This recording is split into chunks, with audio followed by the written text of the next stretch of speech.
Listen, I'm with Councilman Johnson there. He's running for office. Remind me when that office, early voting versus actual election day, when is that?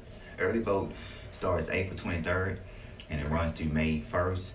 And then you have election day is May 5th, which is always the first Saturday in May. Got it. And I encourage all citizens to vote early vote. Yeah, please explain why that's important. Well, it's much easier because how the city is set up, we have 3 voting locations across town. We have one at City Hall over at College Street, and then we have the community center on the corner of W.S. Young and VMB, and then we have South Killeen at the Lions Club Park Senior Center. Right. And so during those days of April 23rd through May 1st, except Saturdays and Sundays, you can vote at any of the polling locations. So if you happen to be shopping, you can drop in there. The lines are low. I'm talking about any time that I vote early vote, I can get in and out of there in 3 or 4 minutes. Right. Election day is different. Sometimes it can be an hour. Last year in 2016 when I ran on election day, they ran out of ballots. Why I encourage more citizens to vote early vote is because, again, early vote, you can vote at any of the 3 locations. But on election day, you have to vote at your precinct where you reside. I noticed that you're originally from Waco. Born and raised in Waco. So what brought you to the Killeen area then? You know, it's been like this big circle. I originally left Waco. It wasn't going too good. At that time, I found that if I didn't leave Waco, I was either going to be behind bars or in the grave. Right. And so when I had a buddy, I talked to his dad, and I had this 1993 Ford Taurus. I had blown a head gasket. I put all of my clothes, all of my belongings in there. They put my car in the trailer and dropped me off. I said, drop me off on 8th and 935 in Austin. They said, are you crazy? I said, yes. I said, I need to get out here and force myself to be successful. I need to get out of the environment that I'm in right now and get into a more positive environment to where I can thrive and actually be successful. So I stayed in my car on 8th and 935 for about 11 months before it was towed. And so once it was towed, of course, I lost everything. And what do you mean you stayed in your car? I was out in my car. I wanted to get out of Waco so bad, and it was going so bad for me in Waco, that I had them tow my car to Austin, downgraded it from the trailer. Right. And I slept in there for 11 months while I worked part-time and got kids in the Arboretum. Man. And that was an experience in itself. And so luckily when I took the bus route, because I rode public transportation because the car wasn't running, right. That I came across the Salvation Army off the 7th and Red River in downtown Austin. So I came back one night, worked a lake shift, the car was gone.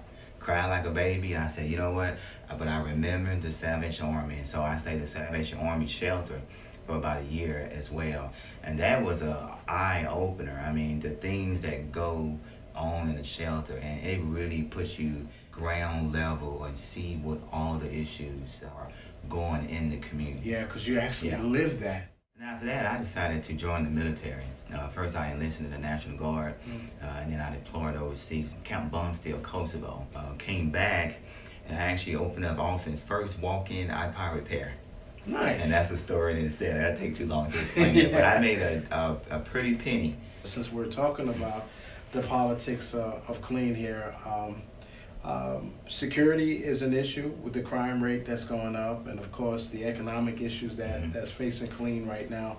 So what is your stance and your feeling? Let's start with the economy now. Where do you see that going, or would you like it to go? I'm running for re-election to the Killeen City Council because I want to continue to work of ensuring that Killeen is a better place to work, play, and grow our family. And how I plan to achieve that is through smart government, planned growth, crime prevention, and strong economy. And let's talk about strong economy. As a veteran, I always support Fort Hood. That is the great place, America's hammer. But Killeen has to take bold steps to bring in new industry, higher paying jobs. I agree. That is core. And we can both support Fort Hood and bring in higher paying jobs. And let me tell you why higher paying jobs are important. That adds to our tax base. When those companies come in and build new factories, those are new properties going on the tax rolls. It means the city, KISD, and other entities are gaining new revenue streams. New jobs, higher paying jobs. Now you have people that have more disposable income. They're able to provide for their family, buy a house, rent a house, support our locally small businesses. And through property tax and sales tax, that is core to having the funding that we need to take care of our roads, to put more officers on the beat, to provide for the services that the citizens expect from us. Now, what's also important when you talk about strong economy, it's not just bringing in higher paying jobs. It's not just supporting Fort Hood and its mission, but it's also our locally owned small business owners. They are going to be here when Walmart is gone. Right. They are truly the backbone of any local economy. And so we have to make sure that they have the access to finance, that they have the tools and resources that they need to be successful, and support them in creating higher paying jobs locally. HEBs and Walmarts, these Amazons, they all started somewhere. And that's where I really want Killeen to be the place. With that, supporting our small business owners, how I've been doing that is that I've been going through each regulation that we had and turning it down, cutting out the red tape.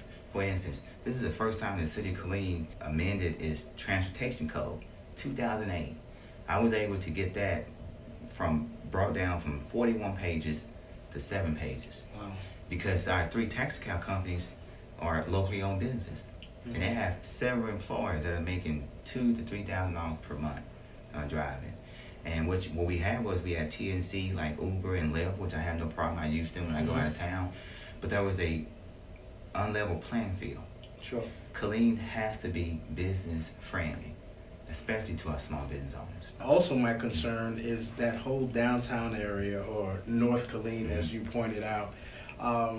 There are areas that need help right now. Is there any energy or any focus with trying to revitalize that area so that we can kind of merge that north and south? Because right now there's a serious separation right now.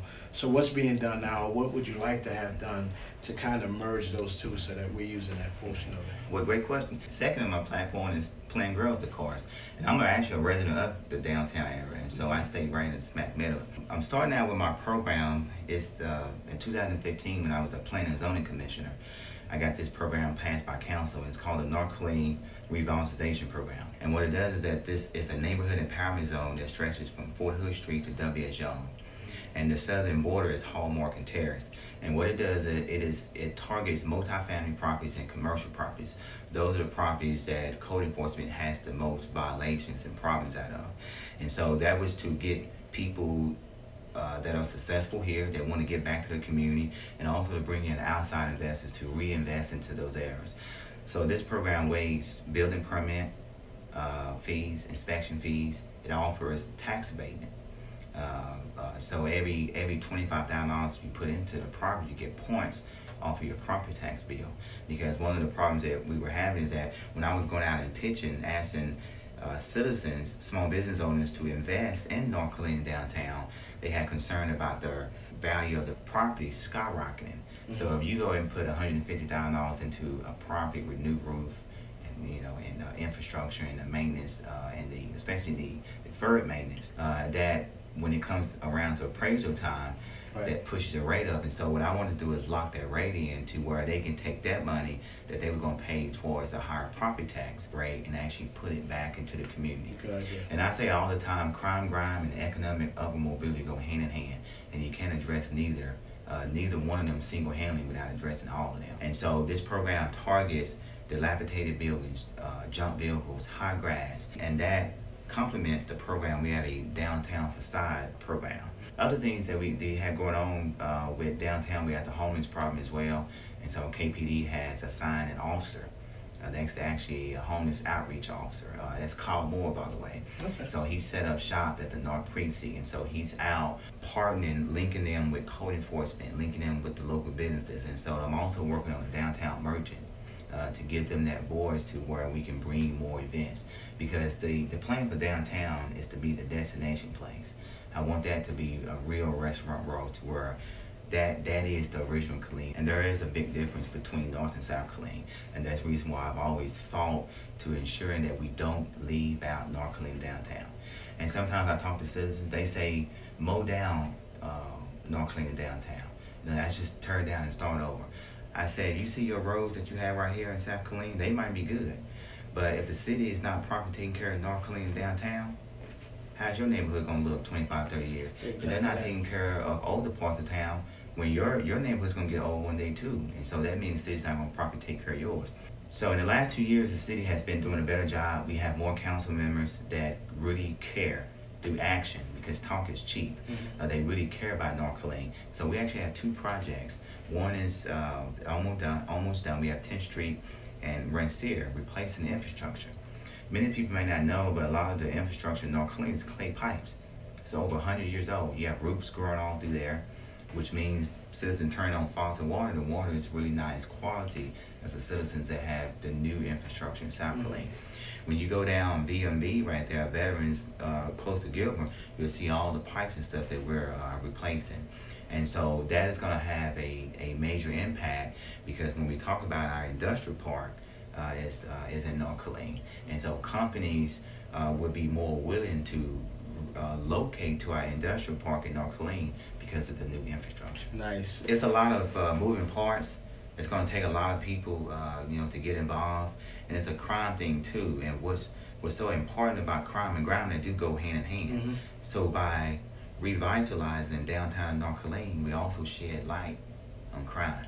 Right.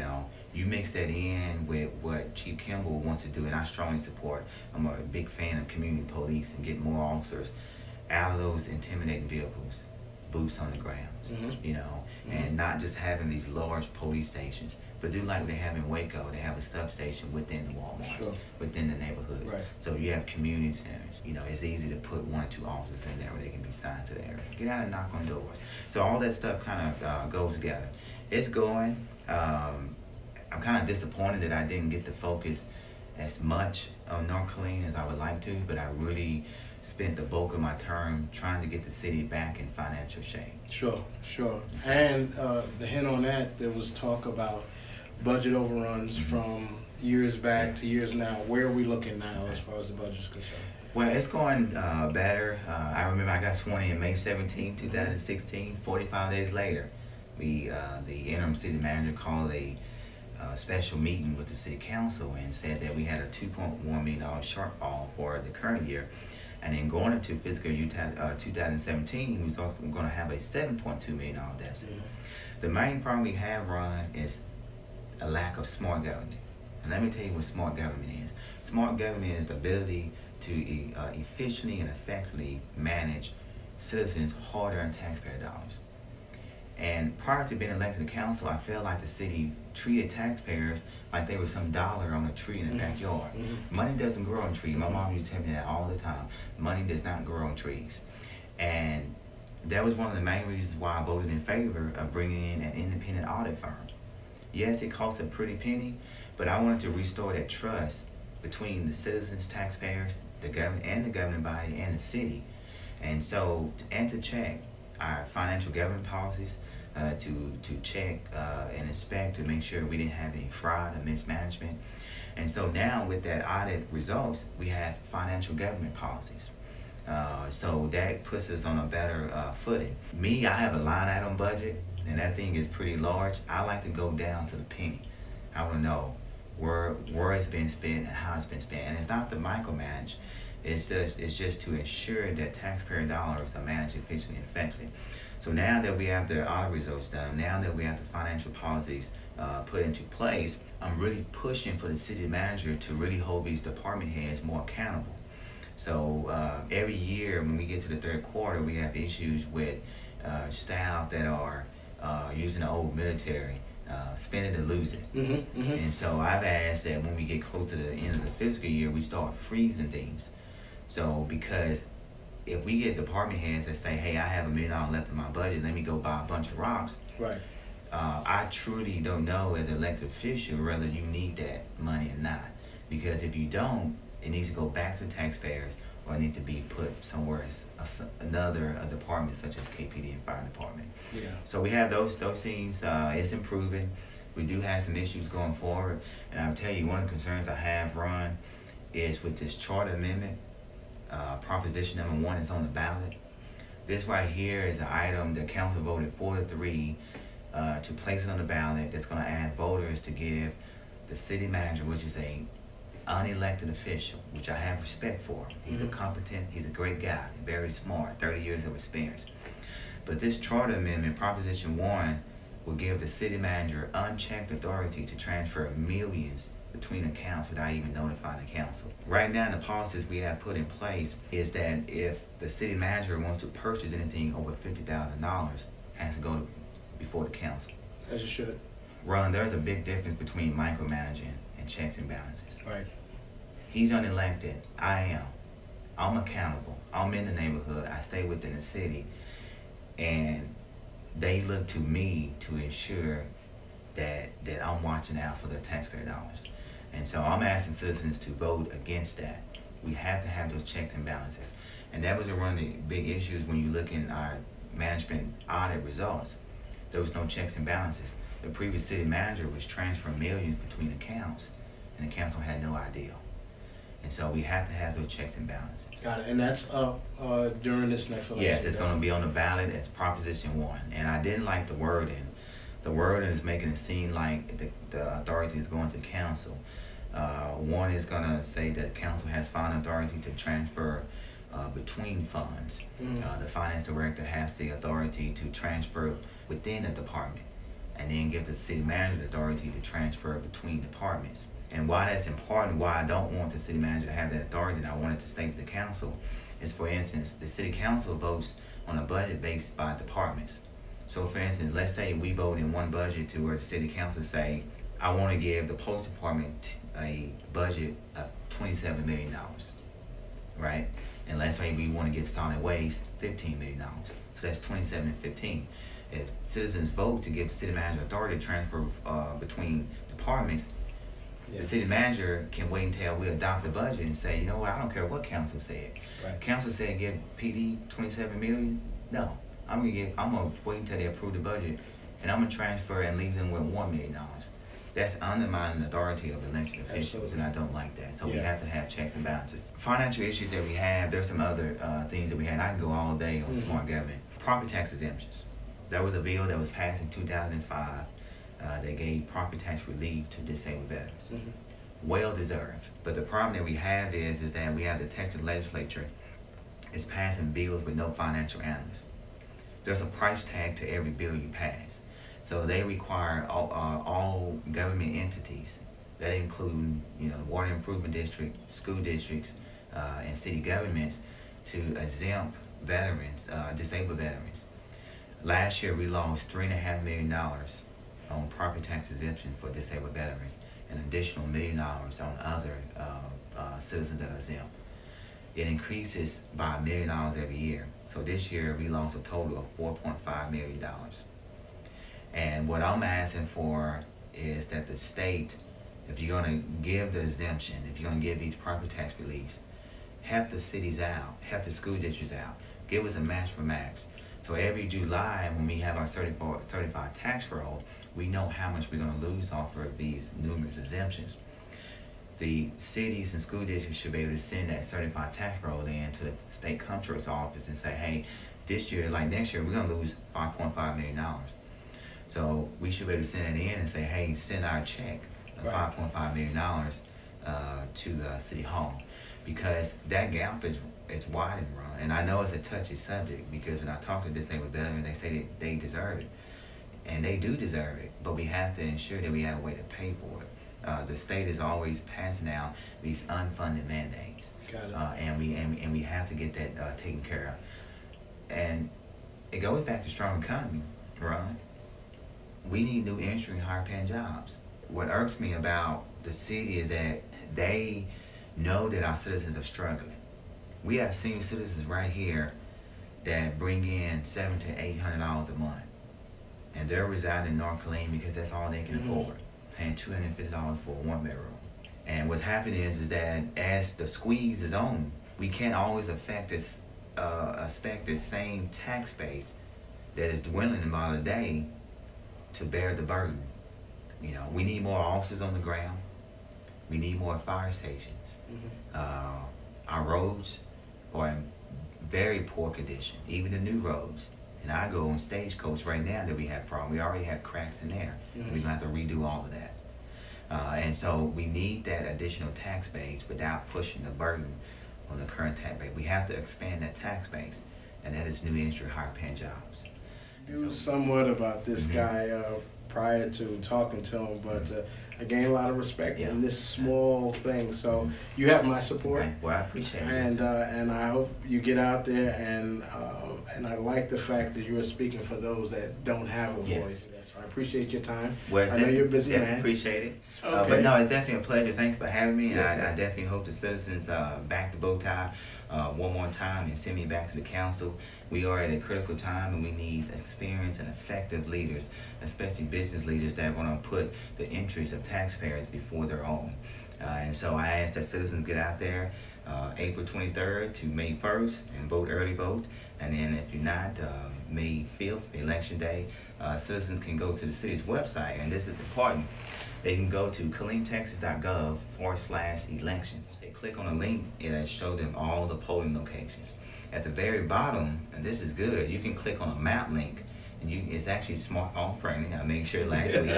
You can put your address in there, and it'll tell you exactly what precinct you stay in and where the voting location is and direction. I am now convinced that this is the guy to do it. So thank you very much. You got it. Well, Appreciate thank you, your sir, time. for backing the bow tie. All right, brother. Take care.